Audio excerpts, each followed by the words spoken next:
আলাইকুম আমার আপুরা ভাইয়েরা, সবাই কেমন আছো?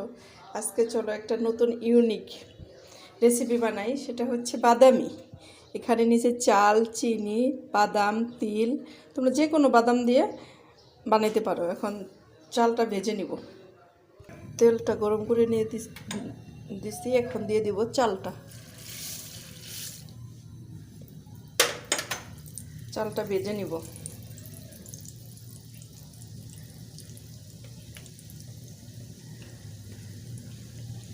চালটা ভাজা হয়ে গেছে। এভাবে সবগুলা চাল উঠিয়ে নিব।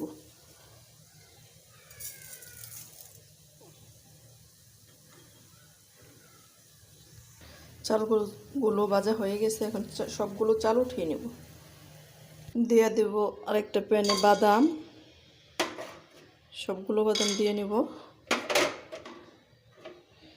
তোমরা চাইলে এক ধরনের বাদাম দিয়েও বানাইতে পারো, যার কাছে যে বাদাম থাকে সেটা দিয়ে বানিয়ে নিতে পারো।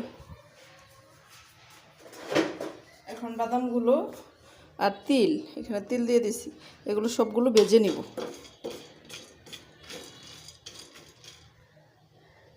বাদামটা ভাজা হয়ে গেছে। এখন আমি নামিয়ে নিয়েছি চুলা থেকে।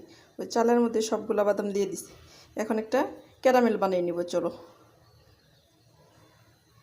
দিয়ে দিচ্ছি চুলায় একটা প্যান, দিয়ে দিচ্ছি চিনি।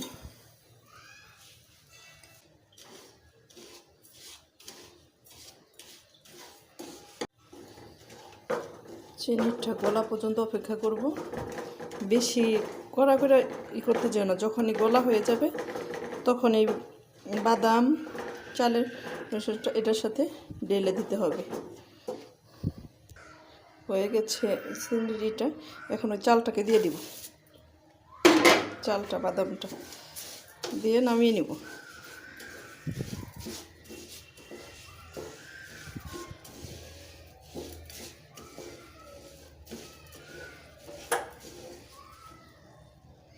ভাজা হয়ে গেছে।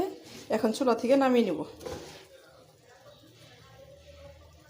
ফয়েল পেপারে নামিয়ে নিছি।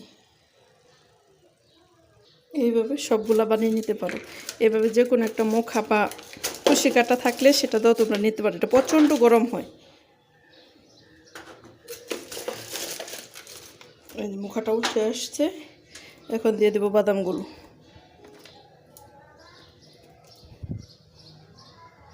বাস হয়ে গেল আমার বাদামিটা। দেখো, রিপিং পেপারগুলো থেকে সবগুলো উঠে আসতেছে। এটা অসম্ভব মজা হয়, অনেক দিন পর্যন্ত থাকে।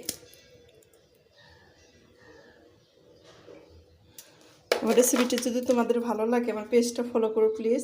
আমার ইউটিউব চ্যানেলটাকে সাবস্ক্রাইব করে দিও। সবাই ভালো থেকো, সুস্থ থেকো। আল্লাহ হাফিজ।